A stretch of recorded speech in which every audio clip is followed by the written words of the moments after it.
Good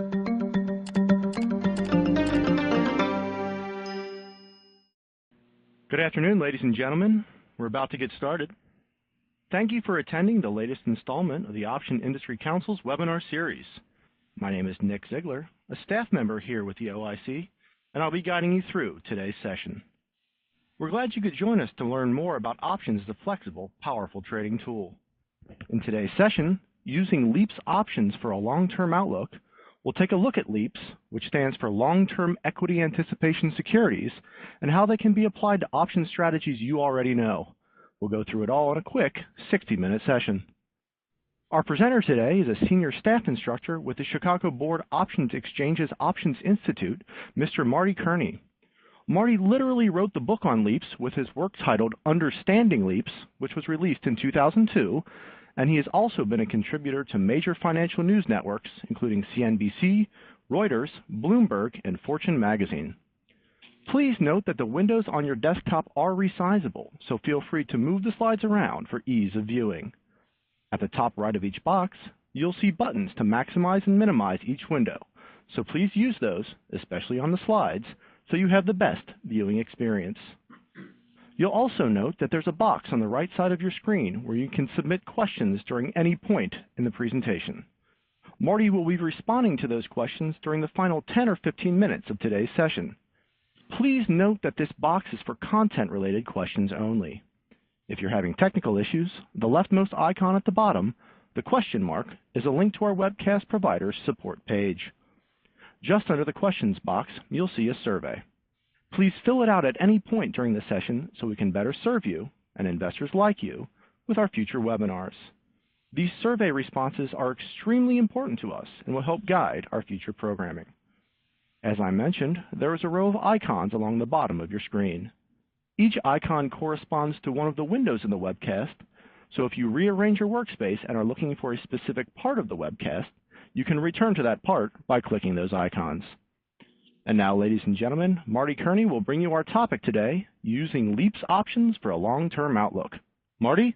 Thank you, Nick. Hello, everybody. I'm glad to be here, and I'm glad you're here to be with us for this presentation. I'm Marty Kearney. I'm with the Options Institute. That's the educational arm of the Chicago Board Options Exchange. But I'm here on behalf of the entire industry, okay? We will, as we're going through this, we will go slide by slide, as Nick said. Please send the questions in. Keep them as short and concise as possible, and Nick will make sure that I don't get out of here until we can answer as many questions as we can in the time frame allotted. We're not getting into the impact of commissions here. You can talk to your broker about the commission structure. I think our particular presentation is just to talk about the topic, give you some examples, give you some reasons why the LEAPS came out, and how other investors are using them. So if you have any questions concerning options themselves, you also have a link to, at the Options Industry Council, to the option disclosure document that kind of explains a great deal about how the options work, and that's updated every year. So I think that would be something useful. That if you have an account, an option account with your broker, you should have received it already, but it is available to you. Let's dig into the material here, okay? Before we do, what is the Options Industry Council? Well, the Options Industry Council was started years ago, and it's basically the Options Clearing Corporation and all of the exchanges and all of the sub-exchanges of those exchanges, as you can see on the surface of this. So you might have myself presenting, you might have someone from the NASDAQ OMX presenting, to the next presentation, or see us on the road. So we kind of divide this all up, and the whole idea is to make you a little bit better informed so that you can make smarter trades and do better, and that makes all of us happy and contributes to whatever it contributes to, right? So here's what we're going to do. This is the outline of today's presentation. I'm going to give you a little options history, and we thought that was important as to how did options get started, but where did the LEAPS come into this whole equation? All right, we're going to talk about what LEAPS are. We're going to talk about one of the nice things about LEAPS is that, as you will see, that time decay of options, especially if you're looking at the money or options that are close to at the money, they're not linear, meaning that the 1 month option isn't trading. If the 1 month option is trading at 1, the 4 month option isn't trading at 4. They work just a little bit differently than that. So we're going to give you a few strategies, including one that I don't know if I necessarily am a fan of, but you know what? That's up to you to decide what strategy best suits your particular needs. All right, and as I said, send those questions in as we're going through the presentation. So what are LEAPS? Well, it's pretty simple. LEAPS are, and this is a great industry, by the way, for acronyms, as you probably already know, right? But LEAPS are long-term equity anticipation securities, all right? These are long-term options, and LEAPS are, as we'll see here, it's pretty much anything that has a lifespan of longer than 9 months, okay? So when did LEAPS arrive? Well, a quick history of options. We can do this in just a few minutes, and then we'll get right to the meat of the presentation, okay? When options first came out, they were listed in 1973. We had 16 stocks, call options only, that the first day that options started trading. I want to say we had like 910 or 915 options trade that first day. We had 3, 6, and 9-month options, all right? And you know what was kind of interesting at the time? They couldn't have, think of the computers back 41 years ago. All 16 stocks couldn't expire on the same expiration Friday. This is the story I get from the people that were back there at the time. So what they did is they decided, well, why don't we have these 4 or 5 stocks be in the January cycle, meaning they would have January, April, July expirations. And this set of stocks would be February, May, August, right? And this bunch would be March, June, September. All right?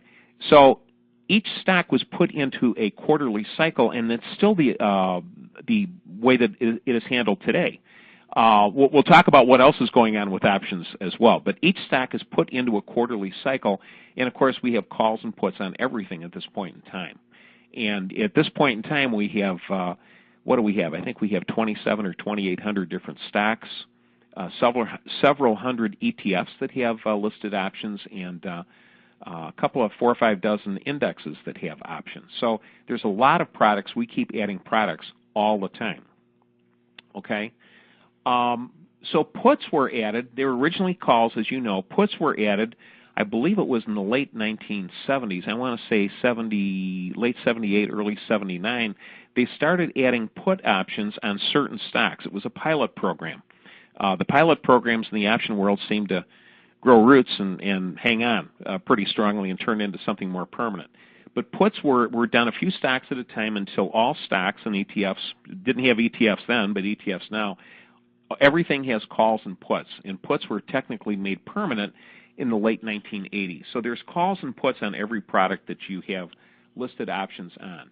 Now index options, baskets of options came along, what was this, about 30 years ago, 31 years ago, all right? The index options are a little bit different. We're not getting into index options today. We're going to stick with stock options, all right? But index options trade as a basket, like the S&P 500 and the Dow have index options as well as ETFs. They trade a little differently, but we can always cover that at a different time, okay?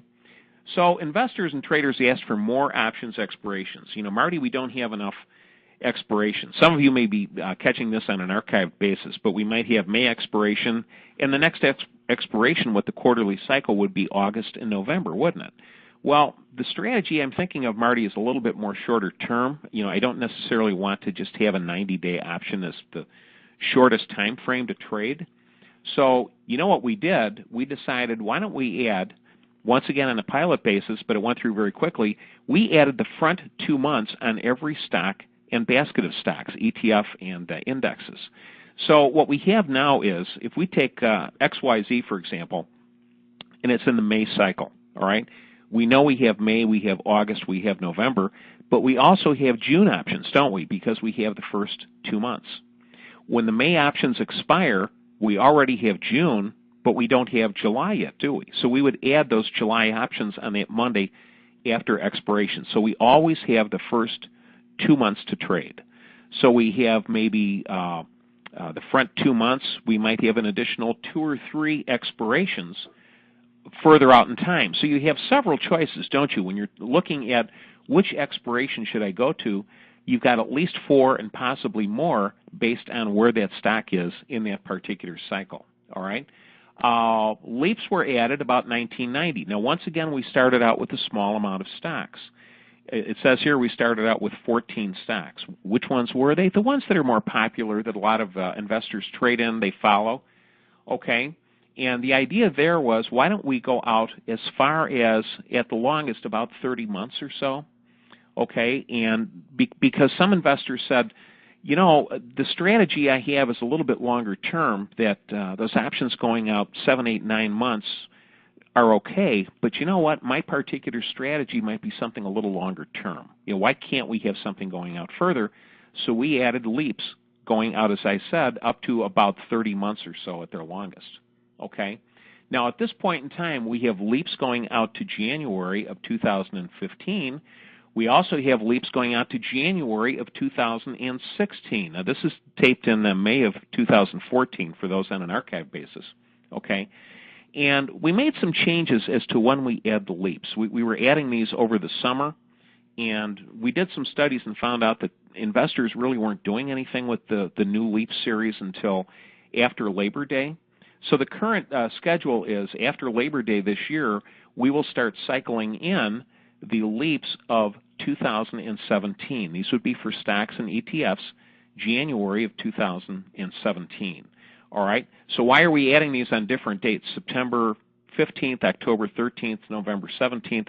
This would coincide with whatever quarterly cycle those stocks would be on.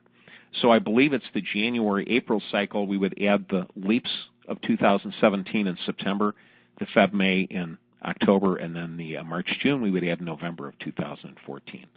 So the bottom line is that there are LEAPS long-term options available at their longest, a little less than 30 months right now, but they're certainly on a good number of stocks. Not all stocks and indexes have LEAPS.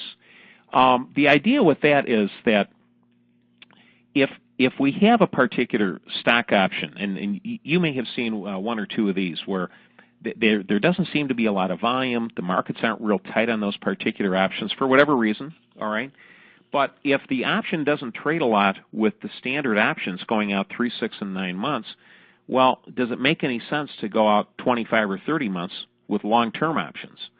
So the decision was made that, and this is just a guideline, that this isn't etched in stone, but if a stock doesn't trade calls and puts all months, you know, all series or strike prices, if a particular stock option doesn't trade a total of 1,000 contracts a day, then why would we want to add LEAPS options on it?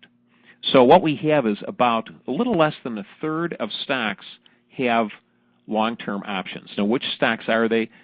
The ones you're familiar with. They're in the news. You know, they're up, they're down, they're moving around. High-tech stocks, you know, the Nifty 50 or whatever we have, right? But it's the stocks that are in the news that people trade right now. Those are the stocks that have long-term options. Okay. So as I said, they're available on about a third of the stocks. Now, you also may see some stocks may have less strike prices than normal expirations, meaning that you could see a stock, you know, maybe trading at $100 that right now might have the 90, the 95, 100 strike price calls, or it might have the 90, 92, 50, 95, 97, 50, 100, and others, you know, up and down the line. You may see that some of the LEAPS, at least initially, might start out with a little bit wider choices, right? It could be 90, 100, 110, you know, including, you know, 80, 120, 130, but it might not have 5, it might not have 2.5-point strike prices. But the strike prices that they have for the LEAPS are still pretty significant, right? That we have a lot of choices that we can make, and maybe when they get a little bit closer to turning into real options, you know what, we could even add more strike prices on those, okay? And as I said, the LEAPS are added in September, October, and November this year, as opposed to May, June, July that they used to, only because they really weren't trading for that extra 3 or 4 months, so why do it? Now, one of the questions I get a lot is, you know, Marty, I've got a LEAP position going out at 2 years on ABC, and all of a sudden, it just turned, last week, it turned into a regular option, okay, that it's got, you know, 8 months and 2 or 3 weeks to go until expiration. What goes on with this particular problem, you don't have to be concerned about that. Okay, it converts just into a regular option. You know, stocks have their own signifying, almost like serial number type thing, right? Nothing changes. Okay, the only thing that changes is technically it's not a LEAP, it's just a regular option. So you don't have to be concerned about changing anything or trading out of it when it changes from a LEAP to a regular option, or it changes symbols, right? That doesn't happen anymore with the symbology change we did a few years ago. If you've got XYZ and it's a LEAP option, it stays an XYZ option. So you shouldn't be concerned about that. That's just more of a back office technical issue when the option turns into something looking and resembling more of a regular option. So let's talk about time decay, and this is one of the important things that investors take a look at when they're considering what should I be doing with options, right? Option time decay is not linear, and as I said in my opening remarks, especially with options that are close to at the money. When we talk about at the money options, that means that a stock is near 50, could be 49.5, 50 and a quarter, right? I'm thinking about doing something with a 50 strike price call or put. It doesn't have to be exactly the same. So the stock price, strike price are pretty darn close, okay? But the time decay for those options, especially those closer to at the money, are not linear, all right? So buying a little bit more time doesn't necessarily cost you that much more money, okay? There are times, and so that's a general rule, right, that I like to use. I'm going to call it a guideline rather than a rule. But if I'm thinking of buying a 4-month option, you know what? Maybe that 6-month option doesn't cost me all that much more, okay? The exception, of course, is if I'm taking a look at, XYZ has earnings coming out in 2 weeks. I could buy a 3 or 4 week option. I could buy a 3-month option. I could buy a 2-year option. Well, if I'm basing my decision on the type of trade I'm going to do, bullish, bearish, or neutral, with the option, I think I'd be leaning more towards the short-term option. Now, the short-term option, there's an old saying, right? You get what you pay for. Okay, you don't have much time to make this work for you. But short-term options, what you get for the short-term option is it costs you less than longer-term options, and they're a little more sensitive to price movement of the underlying. Now, the downside is, you know what? If you're buying a 3-week option, that's it. That stock has to move or not move within 3 weeks, right, to the level you anticipate that it will go to. Okay? But for the most part, if you're just basing it on something where I have a good feeling about XYZ, or I'm a little bearish on ABC, or I'm neutral on XXX, you know what? Sometimes getting a little bit more time, depending on the strategy, may work out just a little bit better than doing something short-term.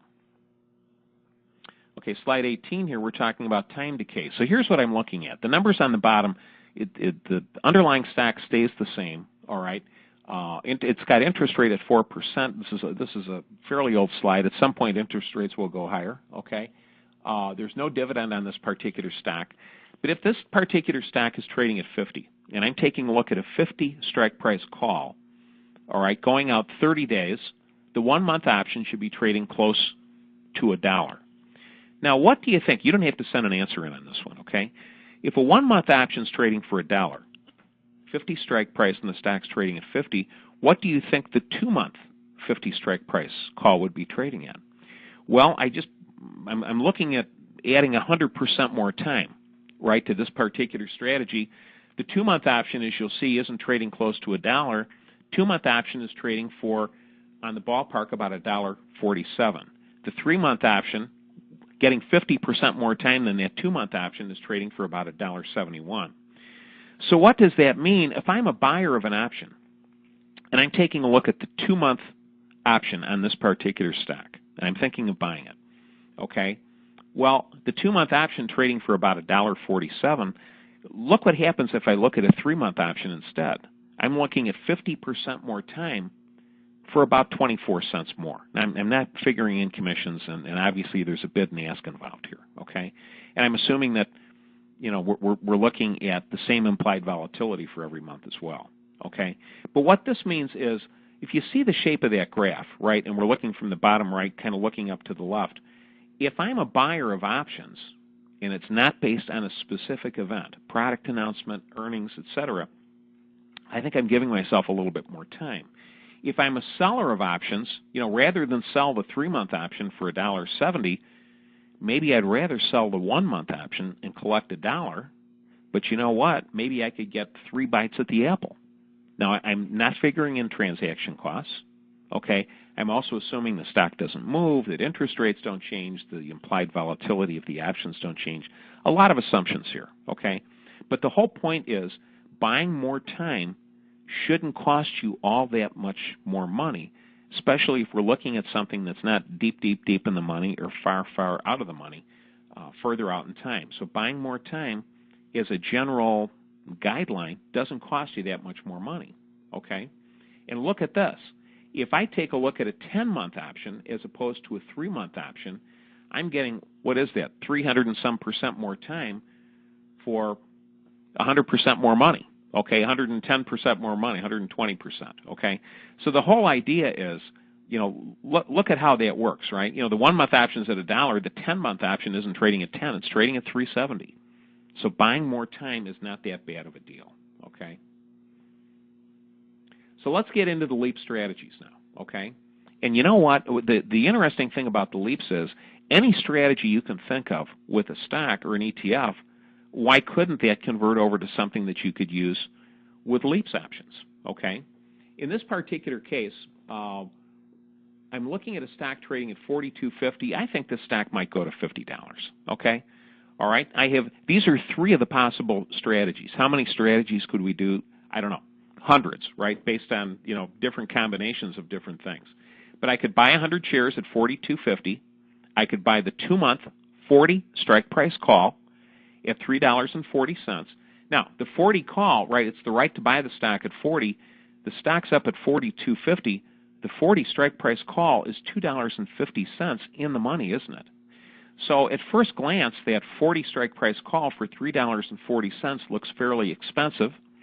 Now remember, when you take a look at your broker's website or you go to the OIC website to take a look at the prices of the options, right, each option represents 100 shares of stock. So if we're looking at the option trading at $3.40, it is trading at $3.40 times 100 shares, that would be $340, excluding any transaction costs.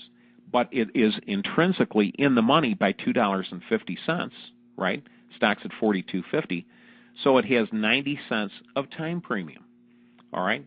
So now all of a sudden this 2-month option doesn't look that expensive with 90 cents of time premium. Or I could go out and buy the January 40 strike price LEAPS call of 2015. You know, we're going out, what, 8-9 months at this point in time. Okay, this would, looking at a pricing calculator, this should be trading somewhere in the neighborhood of about $5.75. So the question is, which particular strategy is better?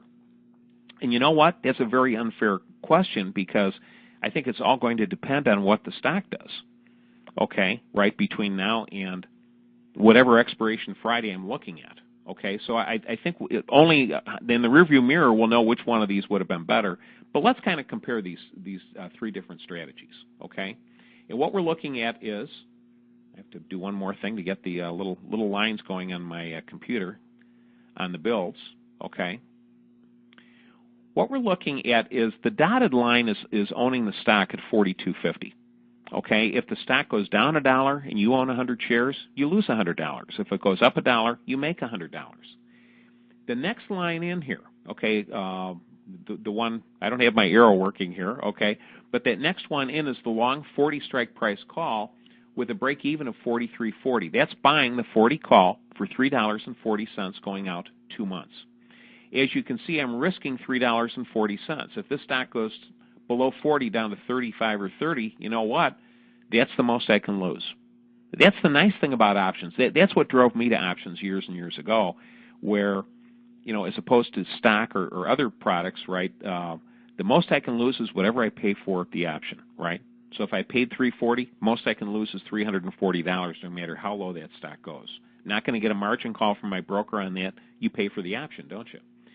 The third one, the bottommost line and the line furthest to the right would be owning the 11-month. It's a little less than that now, okay?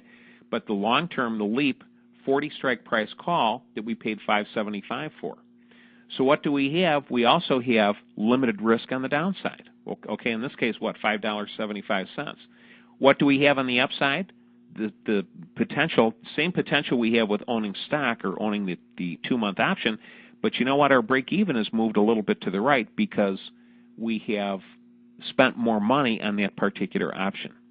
By the way, whenever you see these profit and loss diagrams for options, And one of the terms we use in the option world is it's got kind of a hockey stick look to it, doesn't it? Okay. Whenever you see the straight lines on the most I can lose and my profit and loss and where I break even, if the line is a straight line, we're looking at expiration Friday. Because think of that. If I bought an option today at 575 and I sell it later in the day, and the stock hasn't moved, hopefully I could get close to 575, couldn't I? So each day we hold on to that position, the break-even moves a little lower, and the maximum loss moves a little lower, and the break-even moves a little bit to the right. But you know what? With that 11-month option, it's going to take a lot longer to get out there. Okay, so you've seen what happens with the 2-month option. Now we're taking a look at a 10 or 11-month option, and that 575 we paid for the option. Now remember, $2.50 of that is already real or intrinsic value. So what? It's got about 3 1/4 of time premium, and 3 1/4 time premium on a LEAPS option to me doesn't seem like a lot. Okay. Now I want to tell you about a different strategy. This is called a collar. Now, not knowing, I can't see a show of hands here, all right, by investors out there that are listening to this, I have to explain what a collar is, and then we'll talk about the LEAPS collar. A collar strategy says, I own 100 shares of stock, or I'm going to go out and buy 100 shares of stock. I would like to own a protective put underneath the stock to protect me should the stock or the market back up here. But you know what? I'm going to pay for it by selling traditionally an out-of-the-money call option on that stock. So I own the stock. I have the right to sell it if it gets clobbered on the downside. But you know what? I am capping off my potential gain on the upside at some point in time. And based on how bullish I am and how far out in time I'd like to go, I could still have a pretty substantial gain in the stock before my profit is capped off there. So as it says here, here's a stock. All right, here it's trading at 174.25. I think this might have been a real stock. I changed to XYZ. Down about 40 points off its high. I'm a little nervous, right? I hesitate to buy protective puts at this time because they could be fairly expensive. The volatility is fairly high. You know what? We have earnings coming out in another 60 days or so. Okay, so what would you do? Well, here's the strategy we would employ. This is a typical collar. Okay, I might go out and buy with a certain amount of time to go. Okay, I might go out and buy with the stock at 174.25. I might buy a 170 strike price put. I have a floor underneath the stock about $4.25 below where it's currently trading. I might sell an April 180 call. Now keep in mind the stock's at 174.25. That's what, $5.75 out of the money. Combining the purchase price of the put and the proceeds of the sale of the call option, this still might cost me $1.25. And by the way, when you hear the term collar, you may hear occasionally the term zero cost collar. And what that kind of infers is that the money I spent on the put is offset by the revenue that I brought in by the sale of the call option, and maybe it's costing me zero, or maybe it's costing me zero after commissions. Okay, in this particular example, okay, if the stock gets to 180 or higher, I get the stock appreciation up there, right? Less the $1.25 that I had to pay to initiate the protective collar, so I could make $4.50. If the stock gets clobbered, it goes from 174.25 down to 150 or 130. You know what? The most I could lose is $5.50. What is that? Well, 174.25 down to 170, plus the $1.25 I spent for the insurance, that works out to $5.50. So I have limited risk on the downside, but I have limited gain potential on the upside. Okay? And this is what the collar might look like. This is just a basic old collar. The green line, the green dotted line, stock is at 174.25, right? I participate, if I own stock, I participate all the way up to theoretically, forever, right? I've never had a stock go to that level, right? But I also have the risk on the downside, okay, if this stock goes to, like as I said, 160 or 150. Well, the solid blue line, the collar, I have no risk below 170, but I have no gain potential. Do you see on the right-hand side near the top, I have no gain potential above 180, all right? So the thought there is, people say to me, Marty, I am thinking about the collar. Are there other ways to do this? Okay, guess what? There's going to be 4 more earnings announcements on the stock before January of 2015 expiration. Okay, and I'm worried about this market. You know, it's starting to get toppy in a couple of sectors. Why don't I do this? Now, of course, we're looking at something that has already transpired with these Aprils, right? But you know what? With the stock at 174.25, why don't I buy a 165 put? Now, this is what? $9.25 out of the money. Why don't I pay $10.50 for this particular put? That's an expensive option, isn't it? All right, but you've got the right to sell that stock at 165 no matter how low it goes. All right, and why don't I do this? Why don't I sell a short-term option against it? Okay, so let's just say that we're in the middle of March here, okay, and I might sell in April. I might be going out 30, 45 days or so. I might sell an out-of-the-money strike price call. In this case, what? $10.75 out of the money. All right, I'm collecting $1.85.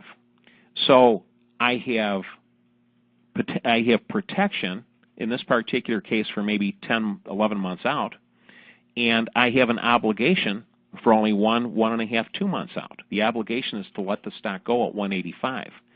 My cost is $8.65 on this. Well, why wouldn't I just buy a January put and sell a January call? Remember on that time decay chart we saw a couple of pages ago, you know what?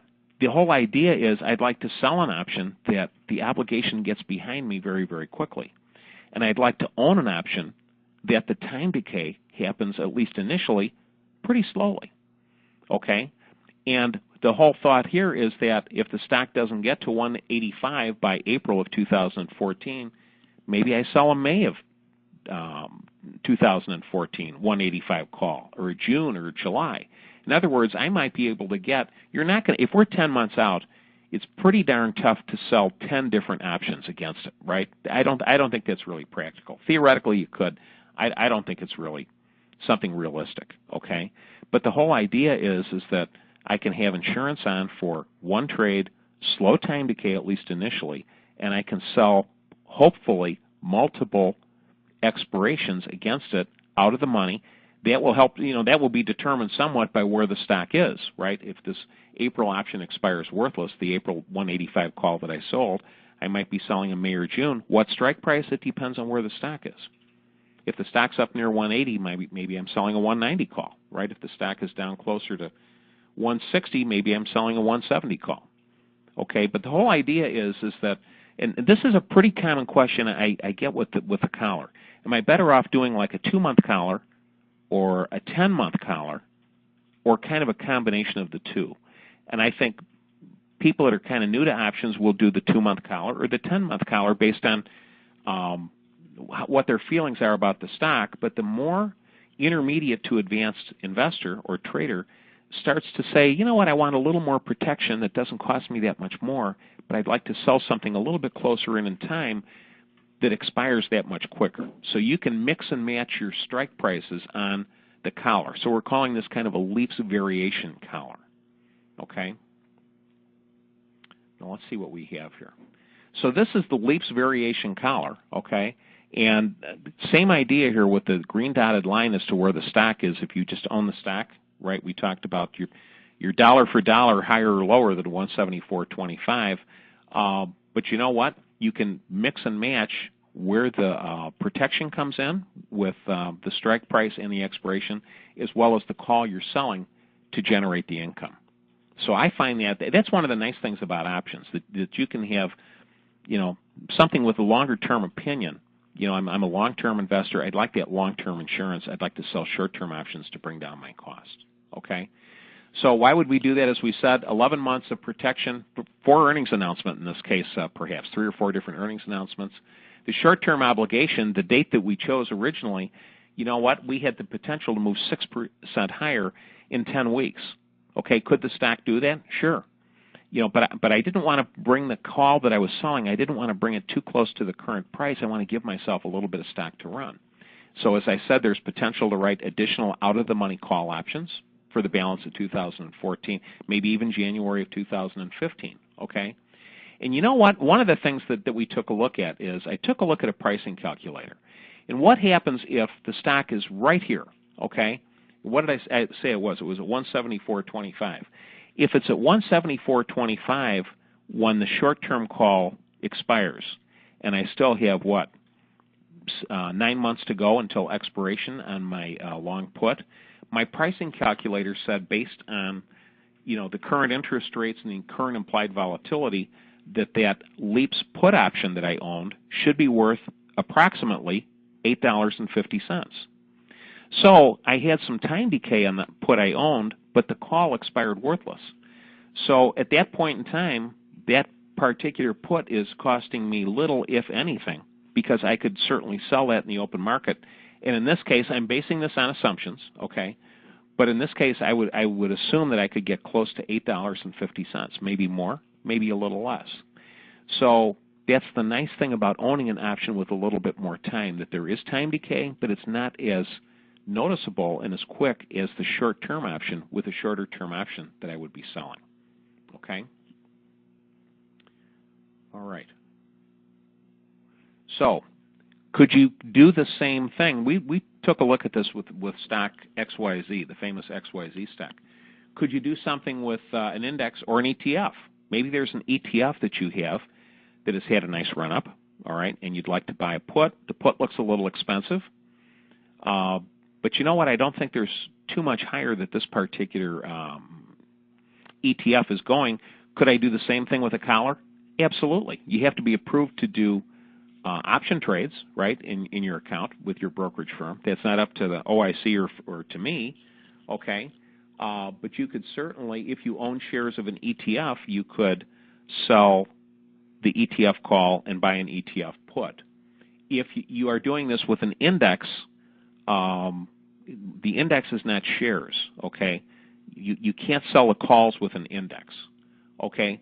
But you could certainly buy a put on that index, and you could also sell calls on the stocks that you own, that you're concerned about, right? Because you have a basket of stocks that looks like, for example, one of the bigger baskets of stock. Well, you can't sell a call on that just because you own some of the shares, but you could certainly buy a put on that basket, but you could sell calls on the stocks that you own, okay?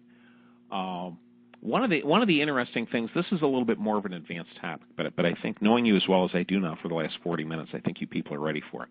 If we take a look at a particular basket of stocks, let's say it's a basket of stocks that have 30 stocks in the basket, okay? Started by Charles Dow, but we won't name that particular basket, okay? If all of the stocks in that basket are trading at an implied volatility of 20%, okay? So let's just say historically, all of these 30 stocks traded at 20 volatility, and the options on those stocks are trading at a 20 volatility. All right? What do you think the options are trading for in that particular basket? What kind of an implied volatility do you think the options are trading for? You know what? You're initially thinking, you know what, I'm going to guess 20, but we've been together long enough where you're thinking it could be a trick question by Marty. It is a trick question because in today's market, today the market was off a little bit, okay? XYZ was down $1.50, but ABC was up $1. All right? So you know what? And these are both in this particular basket of stocks. So what happens is that the volatility of that particular basket trades at a much lower level than each of the individual stocks. In other words, they both traded at ABC and XYZ traded at a 20 volatility, but one was up, one was lower. The basket might be trading at a 15 or 16 implied volatility. So what does that mean? At times, if you have a stock position in 8 or 10 or 12 different stocks, and you say, I kind of like these stocks, I don't want to sell them for whatever reason. I don't necessarily want to buy protective puts on all of them. It's kind of expensive, lots of transaction costs, and I'm buying kind of expensive insurance. Based on the stocks you have and those that concern you, if they seem to be in the same sector, maybe there's an ETF that you could buy some puts on that mimics your stocks. Will it protect you dollar for dollar? Probably not. It may overprotect you, it may underprotect you, okay, based on how those stocks do compared to the benchmark basket that you're looking at, okay? But still, the whole idea is that there are ways that you can use LEAPS, you know, as kind of a collar. So I own these stocks. I'm worried. I might not even own the ETF against these. Maybe there's an ETF put I can buy, and I can collar it by selling options on the stocks that I own that are slightly out of the money and bring in some nice premium. So you can kind of do your own LEAPS variation, couldn't you? By buying longer-term options, selling shorter-term options against the stocks that you own. Okay? So here's another example, right? We're going to take a look at LEAPS as a stock substitute. This is a different example, okay? So you're bullish on XYZ. It's trading at 74.52. All right, you have no stock position. Stocks come down a little bit lately, looking to be kind of reasonably priced. Rather than buy the shares, why don't I buy a January of 2015 67.50 strike price call? Hey, that's in the money. That's in the money by, what is that? By almost 9 points, isn't it? Okay. Well, that option seems to be trading at $9.80. And why don't I sell in April? Stock's at 74.50, right? Why don't I sell in April 77.50 strike price call, collect a little less than $1? I had to use real prices when I did this, or I would have rounded these off a little bit, okay? So my total cost or debit is what? $8.82. So what we're saying here is, look, if XYZ closes, and it looks like we're going out about 7 weeks on the April option, okay? If XYZ closes at 74.52, you know what? That's where we are right now. So we're unchanged for the next 7 weeks. That LEAP put should be worth somewhere in the neighborhood of about $9.30. Okay, so sure, it loses 50 cents of time premium, but you know what? The calls that we sold expire worthless. We collected 98 cents of time premium. Okay, so once again, this is where, and you know what this reminds me of to a great extent? This reminds me of the covered right. And that's the first strategy I did years and years ago, right? I owned shares of a company. I sold out-of-the-money calls against it. Well, you know what? This stock is trading at 74.52. To do this, you'd have to spend $7,452 to buy 100 shares of stock. Rather than tie up that money, why don't I use the 67.50 strike price call as a stock substitute, right? So I'm buying the LEAP call in the money, has a high delta. All right, for those that are familiar with the Greeks, the delta, all right, and I'm selling an out-of-the-money call against it. So I have no stock position. I have the right to buy the stock. It's $67.50 until January of 2015. I have an obligation for the next 7 weeks until April of 2014, right, to sell the stock at $77.50. All right, so I'm spending money for this, but I'm buying an in-the-money option that's $9.52 in the money. All right, so this kind of mimics a covered right. Now, before you do this, most firms take a look at this not as owning stock and doing a covered right against it. They take a look at this as a spread transaction. So your brokerage firm may have a different level at which you need that much approval to do this particular trade. A level, brokerage firms talk about level 2, level 3, level 4. Okay, what would this be for you? It depends on your brokerage firm. Okay, but you're selling that April 77.50 call 7 weeks out in time. You are covered by the 67.50 strike price call going out 10 or 11 months here. So that's where we're using a long LEAPS call option as a stock substitute, and we are selling a short-term out-of-the-money call against it, somewhat mimicking the covered right. Okay? Here's the delta, all right? And for those that don't know delta, just very, very quickly, I'll explain it. It's very easy. For the rest of you, this is probably a good point to review the term, okay? Delta just means this. The stock is at 74.52, all right? With that long-term option going out, 10, 11 months, what happens if that stock goes from 74.52 to 75.52 right now? Okay, it just went up $1, all right? And now I'm assuming that volatility didn't change. We didn't have 1 day of time decay. Interest rates didn't change. What we're saying there is that that option I own should go up about 71 cents. Okay? What happens to that April 77.50 call, the out-of-the-money call that I sold? Well, you know what? If the stock goes up from 74.52 to 75.52, I would expect to lose somewhere close to 34 cents. So the spread, because I'm long an option, short an option, if the stock goes up $1, I don't necessarily make $1. I'd probably make closer to 37 cents, at least initially. Why? Because I have some time premium that I own. There's some time premium that I sold, right? One option is working for me. One option is working against me. The net position is it should go up about 37 cents.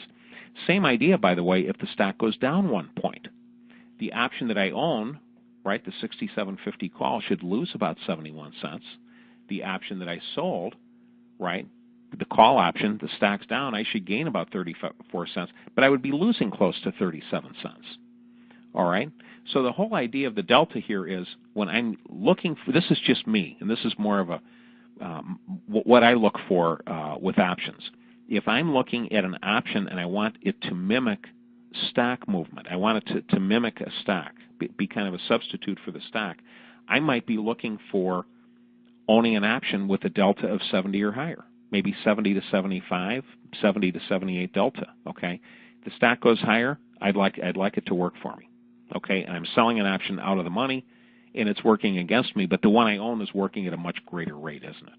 So this is using a long leap call option as a stock substitute and selling a short-term out-of-the-money call against it.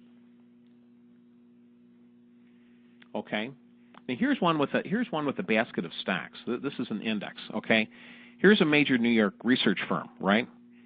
You kind of agree with them. They're calling for markets to close 2014 about 14% higher. Okay, and this was with a particular index at 1800. Okay, and if we're closing 14% higher, that would take us up to approximately 2050. Okay, index B that was trading a little under 800 could go to a little bit over 900. Okay, so you know what? Rather than pick the individual stocks, try to diversify your portfolio by lots of different stocks and at the right proportion. Okay, maybe there's a way to do this with options. Okay, with limited risk. Waiting for the slide. Here it is. Okay, so here's index B, right? It's close to 796, takes us up to about 907. Why don't I buy a December, and some of the indexes have December options, and the December leaps, by the way. All stocks and all ETFs have January, right? But why don't I buy a December, third Friday in December, 800 strike price call? Why don't I sell a 900 strike price call? So the 800 call is close to my current level of 796. That's an at-the-money option. Why would I sell a 900 call? Because a 14% rally should take it up to a little above 900, up to close to 907. This would cost me approximately $30 to initiate. Hey, that's a lot of money, isn't it? That's a $3,000 position. But you know what? I'm just doing this one time. This is costing me $3,000. The difference in the strike prices is $100. And remember, I'm thinking we're going up above 900. I want the index, right, to go above 900 up to close to 907. So I spent $30.80. Okay, what's the most I can lose? Well, if the index stays right here below 800, I could lose the whole thing if I hang on to this until December of 2014. Okay, so what's my maximum risk? $30.80 is the risk, right? If all the options expire, that's the most I can lose. What's the most I can gain? Well, at $900 or higher, right, the 800 call that I own is worth 100 points, right? And above that level, the 900 call that I sold is working against me, right? So every point above there, I gain $1 on the 800 call I own. I lose $1 on the 900 call I sold. Okay, so the most I can make is the difference in the strike price is 100 points less the $30.80. I could make close to $69.20. I could make $6,920 before commissions. Okay, one of the important things you need to know when you're taking a look at a trade like this, a spread, is where's my break-even point? Where does this index have to go to make me even? Now remember, this is the research firm I follow. They're thinking we're up 14%. Well, it has to get from 796 up to 830. So what is that, about 5% higher? It has to get to 830.80 to break me even. Why is that? I own the 800 call. The trade cost me $30.80 to initiate, so that's 830.80. Okay? It's a little pricey, don't you think? So I think what you have to decide is how strongly do you believe in this outlook? You know, you've been following this particular company or research analyst for many years. Okay, do you feel pretty confidently that this person is going to be right on the button here? Okay. Well, what you could do is we could buy that. We could also sell an out-of-the-money put spread. This is a little advanced. Okay. But remember, I want to move out of harm's way, right? We're at 796. I'd like to move at least, what is that, 56 points out of harm's way. Maybe I could sell a put spread to initiate a little cash. It says here 8% out of the money. I think that's about right. Okay. So I could reduce my risk by $3.70. Okay. Once again, there's a lot of different ways you can tweak this. You know, is there any magic with one strike price over another? Absolutely not. Okay. Can I combine two different strategies into one? Yeah, this is a pretty bullish strategy, right? Because we have to get up to, what was that, 830.80, right, to break even on the upside. We also have risk down below, 740 on the downside, or 740 less 370 down below about 736. Okay, so once again, you can combine different strategies, but it's important to know what's the risk. You know, that's one of the first things I look at. What could go wrong with this particular trade? Both of these have limited risk, but we do have risk, especially on the downside. Okay, I'm not a fan of this, but here's another strategy I've seen people use. Here's XYZ trading at 36.80. You own 100 shares, so that's great. Okay, you could sell going out to January now. Okay, you could sell, and we did this. I think I put this together a couple of 5-6 weeks ago. You could sell a 42 strike call option. Now this is going out to January of 2015. You could collect $1.24. The reason people do this is, remember I told you I'd rather sell something shorter term and maybe get more bites at the apple. And also, you know, once that shorter term option expires, which I hope it might do, maybe then I could decide, you know, how do I feel about the stock right now. But some people take a look at this saying, look, if I have to let this stock go at $42, right, in that third Friday in January of 2015, you know, the return, the assigned return, meaning that the stock is called away from me, works out to about 18%. Okay, and not only that, this particular stock pays 28-cent dividends. So maybe I could have received 2 or 3 of those, don't you think? So I'm not a fan of selling long-term options, but looking at an 18% return before the dividends are added in, guess what? That's not a bad thing to do. I wish any of my positions were up 18% so far this year. Okay, and I also haven't added in any transaction costs. So once again, I'm lowering my risk from 36.80 down to 35.56 by bringing in $1.24, and it looks like the assigned return 18%, and add on any dividends that would be accrued up to that point in time. So doing a covered right is kind of boring for the most part. It's like watching paint dry many times. But if I'm looking at the assigned return and I'm happy with it, I have no problem with it. Okay? So we took a look at, we're going to Nick and I are going to devote the last couple of minutes to questions, and he's feverishly writing away the questions to grill us on. Okay? A lot of different strategies. We only touched on 2 or 3. Okay? There's a lot of LEAPS options available out there. As I said, about 1/3 of the stocks and ETFs that currently have listed options have long-term options. Currently, we go out to January of 2016, and starting in August this year, we start adding in the, starting in September this year, we start adding in the LEAPS of 2016, all right? At-the-money LEAPS options have relatively slow time decay as compared to shorter-term options. There are challenges, right, as using LEAPS as long-term insurance, where you have to decide where is the stock and where does my insurance kick in, okay? I like using LEAPS in the money as a stock substitute, and as I said, I kind of shoot for having the delta of the LEAP call I'm owning on those strategies where I want the stock, with the option to look like stock, to have maybe a 70 delta.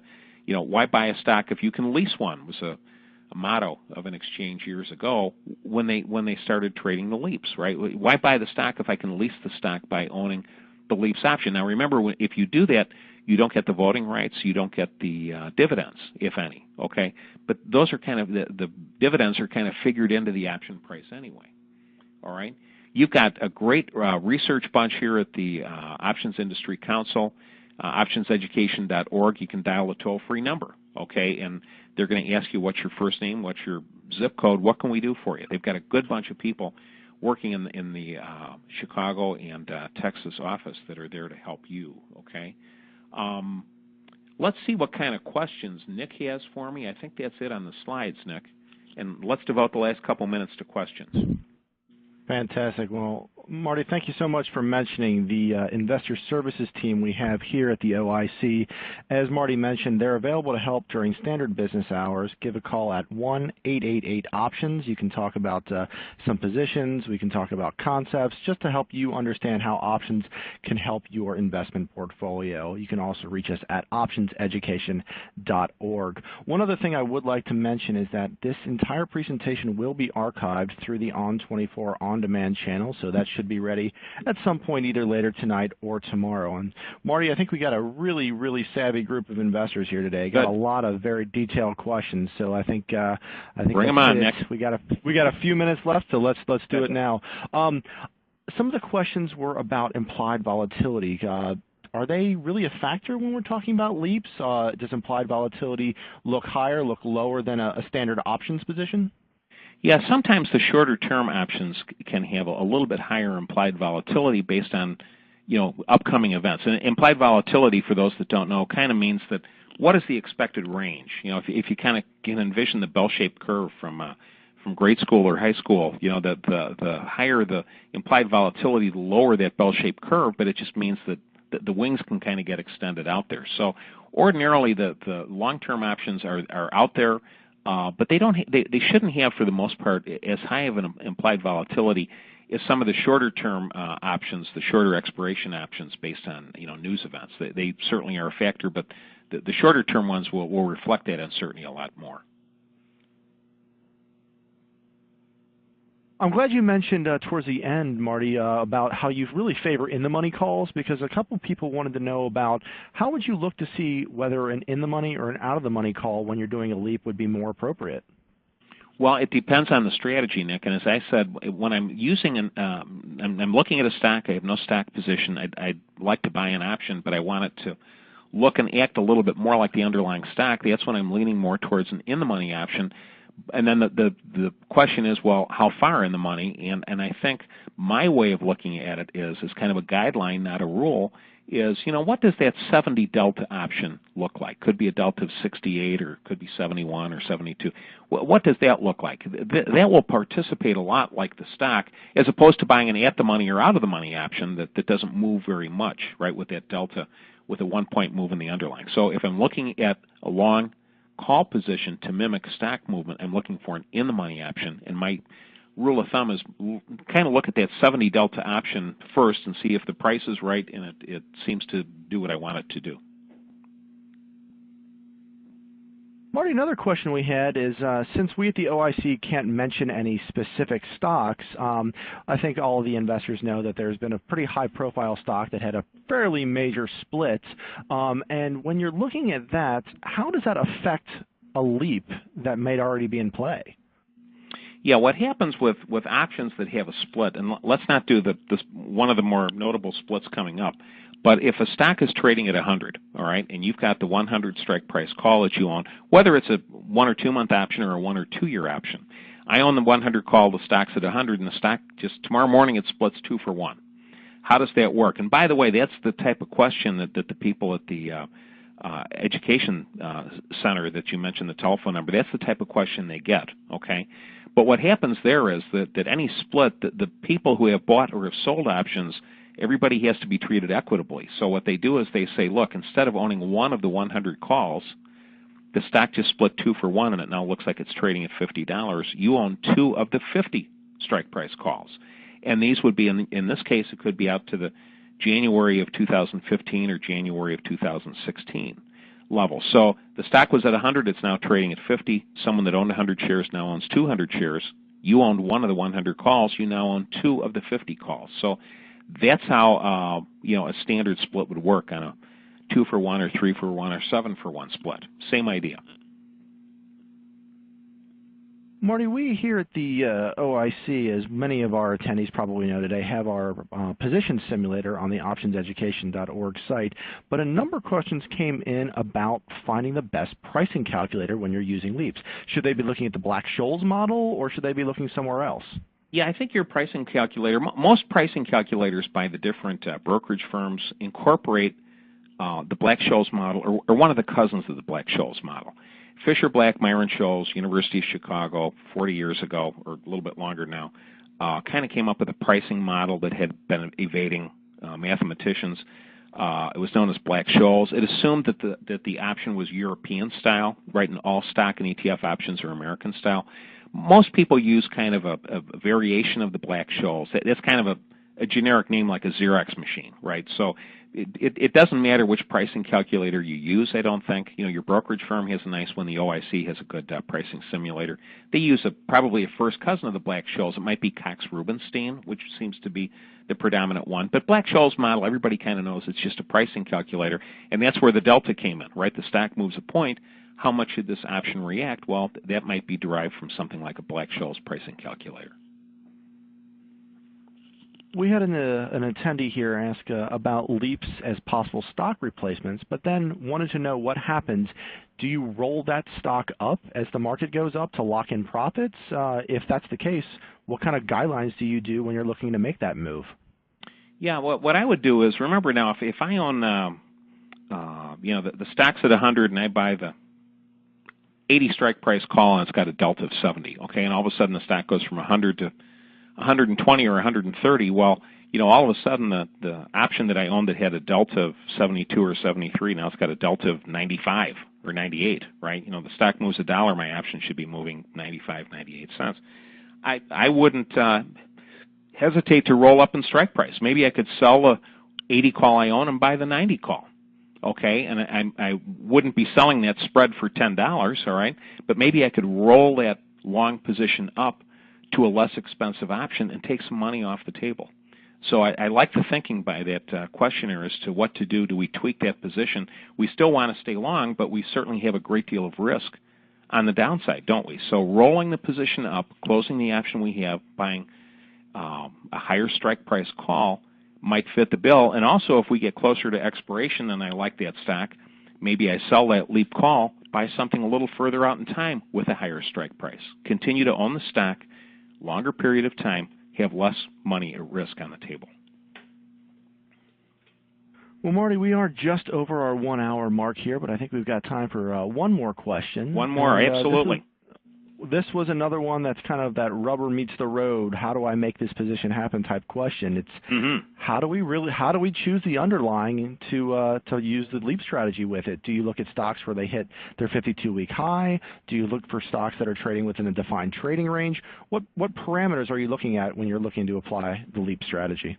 Yeah, I think the LEAP strategy, if you're looking at buying LEAPS as a stock substitute, how do you pick stocks now? Do you look at Barron's? Do you look in the Wall Street Journal? It's funny, and you talk about picking stocks that are hitting new highs. If you saw the new highs in Barron's 3 weeks ago, and you took a look at the new highs in Barron's over the weekend, you know what? It's a lot of the same stocks, isn't it? The stocks continue to move higher until they don't to a certain extent. So, I know one of the people I work with at the Options Institute, he looks at Value Line, he compares it to Barron's, he compares it to recommendations from his brokerage firm and S&P, and all of a sudden if he sees 2 or 3 people agreeing on the direction of a particular stock, he says, well, how do these people that don't talk to each other, they're all agreeing on the direction of the stock. He does a little research himself, looks up the stock, where's it been, what does it look like with Fibonacci numbers or candlesticks. He incorporates a lot of different things, and then if he agrees, he tries to figure out where do I think it's going and when is it going to get there. What option strategy looks best? It could be a 2 or 3 month option. It could be a LEAPS option going out a year and a half, okay? But however you pick stocks now, I think rather than looking for LEAPS, you're looking for stocks, long or short. And at that point in time, then, you take a look at what option strategies might suit my particular outlook. We don't want to get that cart in front of the horse, and many times the LEAPS could be the way to go. Not all the time, And as I said, only a third of the stocks and ETFs have LEAPS options. But I'd be whatever stock methodology you use now could be a way to do it. One other thing I do, by the way, Nick, is when I put a position on based on something, let's just say I found it in Barron's, for example. Okay, what I do is when I put that position on, I have a little. I'm kind of old-fashioned. I write it out longhand. Okay, but I write down, where did I get this idea? Okay, well, I got it on Barron's on such and such a date. Okay, so that if I do well with this stock, maybe this same analyst 2 years from now might have, an opinion on X, Y, Z. Okay, and I can look up this person. Guess what? They did me right on this particular LEAPS position. Maybe I should think about doing it again. So I like to, what I don't want to do is have a great trade and then can't figure out where the heck did I do this? was it my barber? Was it someone else? But at least I know where I got the idea, and that might help me make better decisions in the future as well. Well, Marty, on behalf of everyone here at the OIC and on behalf of our attendees, I want to thank you so much for your time and expertise today. Do you have any closing remarks, anything that you'd like to kind of reiterate about LEAPS to our attendees today? Yeah, they're long-term, and almost any strategy you can do with regular shorter-term options you should certainly consider with LEAPS. As I said, and one of the strategies I wasn't a fan of, it actually, the numbers we used, those are real numbers. They weren't bad, doing a covered right with the stock you own, fairly far out of the money, not very transactionally oriented, not very exciting, but the closer we get to expiration, that's where the time decay works for me. So I like using LEAPS, always have. I think it's one more tool in your toolbox that you can take a look at when you're thinking about doing strategies with options. Thanks so much, Marty. And ladies and gentlemen, it's been great to have Marty here. As I said during the intro, he literally wrote the book on this topic, so I hope you learned something today. And as always, our investor services team is available to answer any more questions. Give them a call at 1-888-OPTIONS or check our website at optionseducation.org. I mentioned the position simulator earlier, and that is available under the Tools and Resources dropdown of the OIC website, so feel free to check that at any time and see what your position might do if the market moves up, the market moves down, or just stays the same. We'll be holding our next webinar during the first week of June, so check our website at optionseducation.org or keep an eye on your email in the upcoming weeks and make sure you're signed up for that one. That'll be on the topic of covered combinations, and registration should be live very soon. These webinars are archived for later viewing. They'll be on the OIC's YouTube channel at some point in the future, but tonight or tomorrow they'll be available on demand through your On24 portal. Thank you again, ladies and gentlemen, for attending, and we hope to see you at our next webinar. Thank you, everyone.